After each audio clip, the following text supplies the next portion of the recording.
are more places that we need to go, more territories that we need to go. Because on Built to Last, we went to North America twice.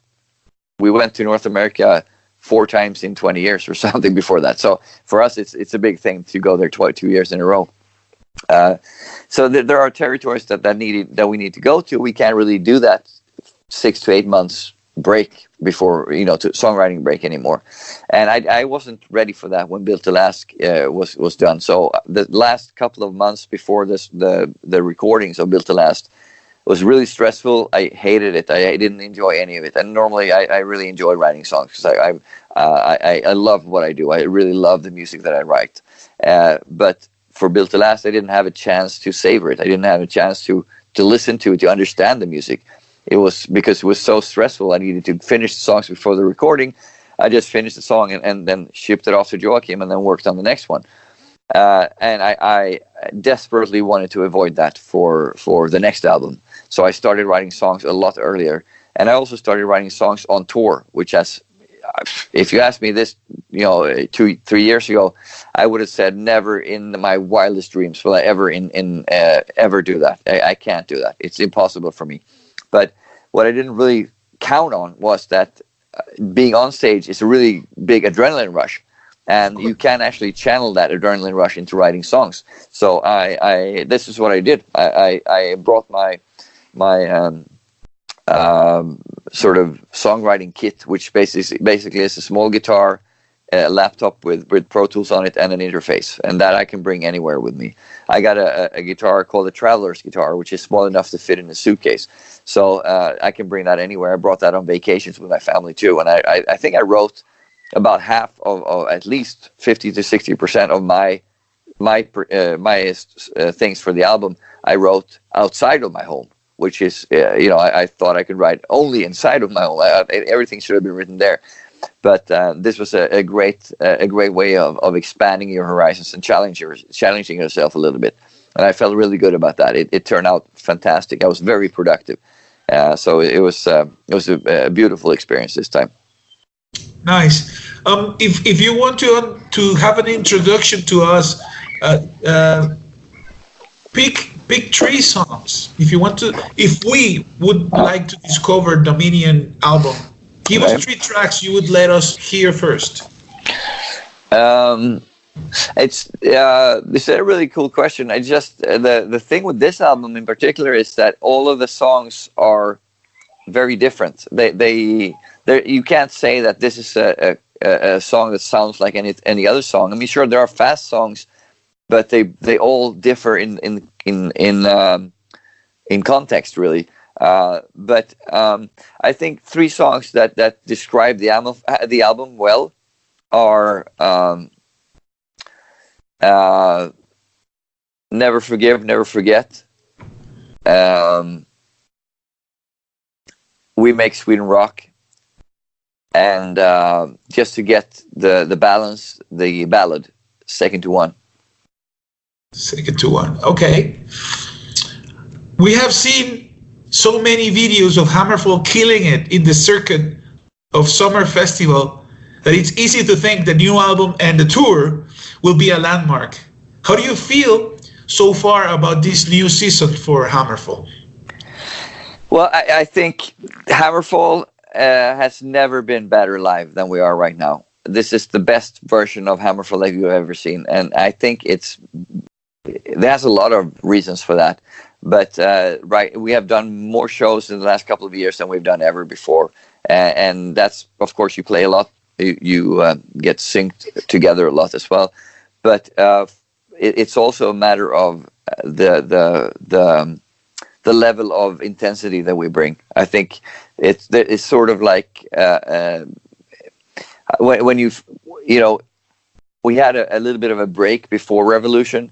We took an 18-month break just to recharge the batteries a little bit, and that's needed. The band that you see now, while we mostly consist of the same people, on stage it's a totally different experience now than 10 years ago. So we bring the energy a lot, and that's because it's so much fun. It was getting, not, I wouldn't say boring, but it was getting less fun for a while, and that's why we took the break before Revolution. And since then, all the things that we've done have been really fun, and it's really fun to play in a band again. And I don't think if we didn't take that break, we probably wouldn't have been here anymore. Because then just going into back into the studio recording a new album, it would have been probably the death of Hammerfall. And instead, we took a break and then came back really energized again. And I think that's what a heavy metal show. That's an important aspect of a heavy metal show, is the energy, the interaction with the fans, the feeling that everybody is in this together and we're all having the time of our lives. And that's what we're trying to recreate. Like I like to say, a heavy metal party every night. That's what we're trying to do with the shows. And it seems like in the last couple of years that people who come to the shows, they know this. They know what to expect. They are there because they want to see Hammerfall. They want to get a good time, want to have a good time, and they want to get into the show. And that makes it all the easier for us on stage. It makes it a lot the experience much better for everybody. All right. Okay. We're closing now. We have 3 outlets.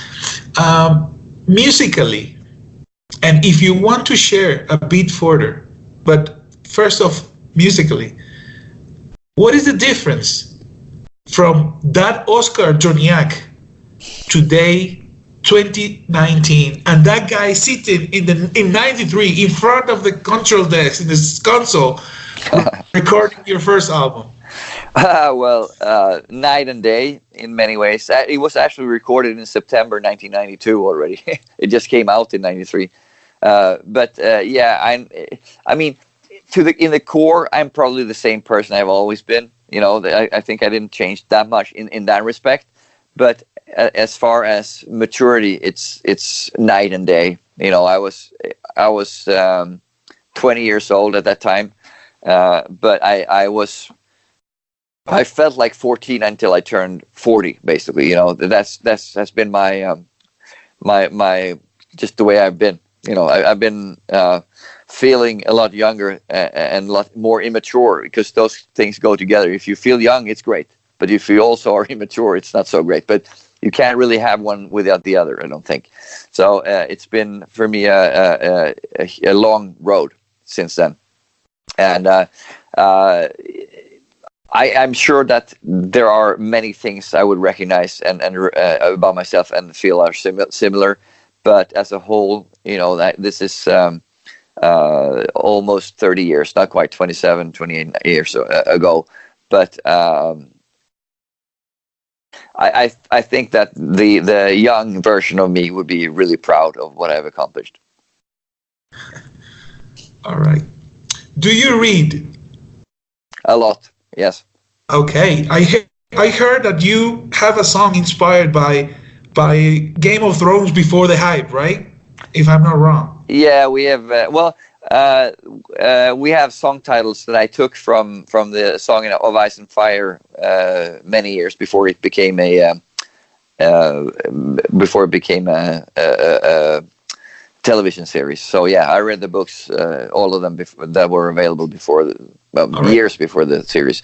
So our first. I mean, the first album where anything showed up was Chapter 5, because it's called Unbent, Unbowed, Unbroken, which is something I took from that the series. This is actually the words of one of the houses. I think it's House Tyrell, House Martell, maybe. I can't remember now.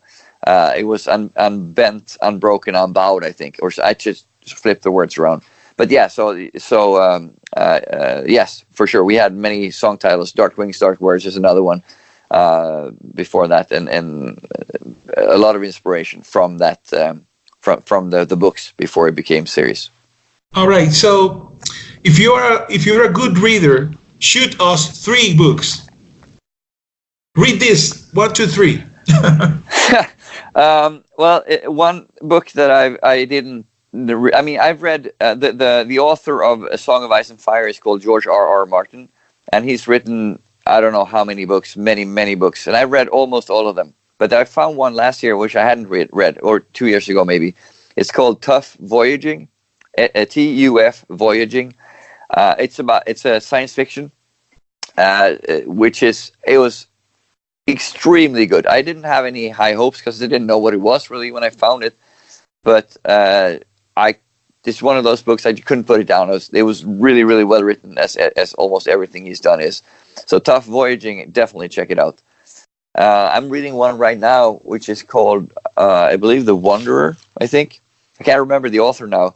It was one of those things. I have a Kindle because that's so easy. When you're going tour for a while, it's easy to have just, a couple of books inside of a little e-reader instead of a big stack of books, basically.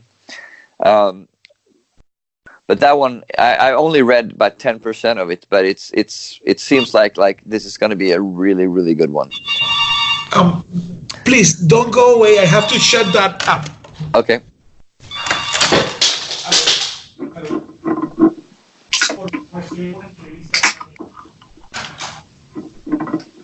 Okay, I don't know what I did.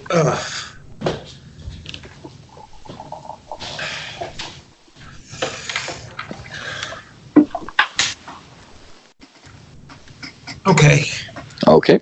I'm sorry. No worries. Okay. I have to get back to you on the author of that one because I don't remember the author for that one. You know what? I am a Kindle user too. I have had fucking 8 Kindles. I broke 3. Oh wow. But that's great to know that you're a reader. Yeah, so, I read a lot. I mean, it's so much better. The main reason for me was I like to read books. I've always read books a lot, but it felt to me that 2 or 3 years ago maybe that whenever I was bored, I started looking at the phone and Facebook or whatever it was, social media bullshit, and just nothing really of value at all. I was just reading bullshit. And I realized, if I'm going to read something, I might as well read something that makes any sense to me. So that's why I started.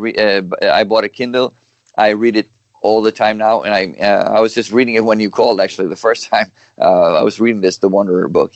It sounds to me. I don't remember the author either, but it's a really new one. It's a new one. It was for me. It just showed up in the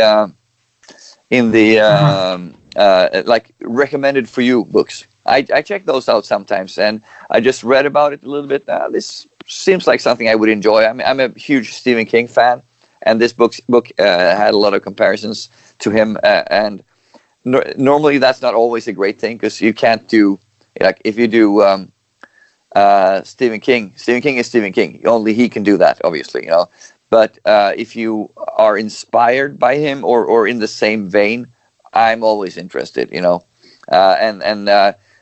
I've been interested in that style a lot, and I read some books that were okay, but I read some really good ones too.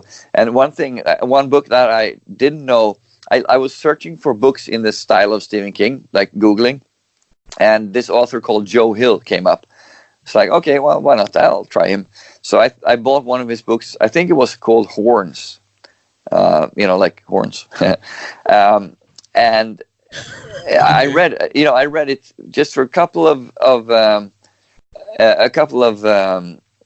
pages, basically. I said, wow, this is really Stephen King-ish. I love it. And it was a really great book. It's even, I remember even thinking halfway through, this is like Stephen King, but modern, not the 80s Stephen King, but made in 2019 or 17 or whatever it was, the kind of year I read it. And then afterwards, I looked him up, because I wanted to buy some more books for him. This was a really good book. I discovered he had a couple of more, and I also discovered that he was Stephen King's son. So it figures, Okay. But the apple doesn't fall far from the tree in certain cases, I guess, right? But it was a really good book, so that's my first suggestion. Oh, good. But what about movies? Do you like them, or you're not a movie guy? No, I watch a lot of movies. I tend to enjoy TV series more, just because if they're done well, they're like a huge long movie. Because there's only so much you can do in 2 hours, with a movie. If you have 10, 13 episodes, you can do a lot more. But I do watch a lot of movies. Yes, I before we 3. Had 3 movies. All right, that's difficult. Oh man. because like